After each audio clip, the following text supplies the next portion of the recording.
मी ladies नेहमी shopping किंवा मध्येच बिझी नसतो, तर आम्ही नेटवर्किंगमध्ये पण तेवढाच इंटरेस्ट घेतो. हे आज इथे येऊन समजलं. एक महिला उद्योजिका म्हणून नवीन महिला उद्योजिका मैत्रिणी जोडल्या गेल्या, ज्या BVSSमुळे जोडल्या गेल्या.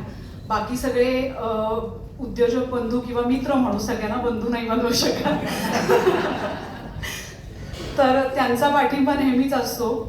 पण द समीर गानू किंवा द निलेश सोमण या लोकांना फक्त फेसबुकवर किंवा ब्राह्मण कुठल्या ग्रुप्सवरती बघण्याची संधी होती. त्यांना प्रत्यक्ष बघायला मिळालं. हे पण BVSSचं एक चांगलं आयोजन आहे असं मी समजते. आणि बाकी आयोजन नियोजन आणि आपण सगळे ब्राह्मण किती शिस्तबद्ध आहोत हे एकमेकांना परत आपण सांगितलं, हे सुद्धा खूप चांगलं वाटलं. आणि नवीन उद्योजकांना भेटलो आणि सेम म्हणजे बिझनेसमध्ये असून सुद्धा आपण कोलॅब कसं करू शकतो याबद्दल सुद्धा चर्चा झाली.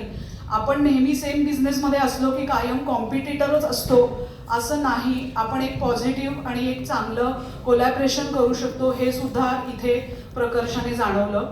त्यामुळं थँक्यू BVSS. मी गेले 3 वर्ष BVSSची मेंबर आहे. गानू सर, भट सर यांच्यामुळे मी या प्लॅटफॉर्मवरती आले आणि आता कायमच या परिवारात सहभागी आहे, याचा विशेष आनंद होतो. Thank you so much. माझं